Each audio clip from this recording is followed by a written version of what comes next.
What's up, Pips? Meron akong bagong kwento sa inyo. Ito ay tungkol sa parabola ng nawawalang tupa. Isang araw habang nagbabahagi si Jesus ng salita ng Diyos, maraming taong maniningil ng buwis ang lumapit sa kanya upang makinig. Dahil dito ang mga pariseo ay nagreklamo sa ad nila bakit ang tao na ito ay tumatanggap na makasalan at nakikisama pa sa kanila. Ito ang naging sagot ni Jesus. Kung meron kang 100 tupa at merong isang nawawala, hindi ba't iiwan mo ang 99 upang hanapin ang isang nawawala? At kapag nakita nyo ito, ay masaya ninyo itong papasanin pa uwi.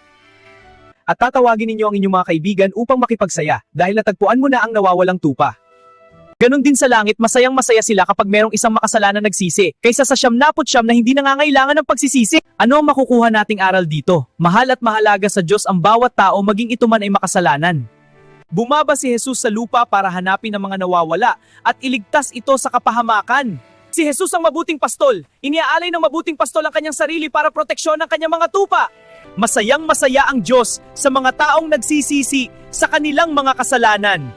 Kaya, kung ikaw ay tulad ng isang tupang nawawala, si Jesus ay bumaba para sa iyo, para ikaw ay iligtas at bigyan ng bagong buhay. Hanggang dito na lang, ako nga pala si Kobe. See you sa susunod na episode. Diyos mabalos!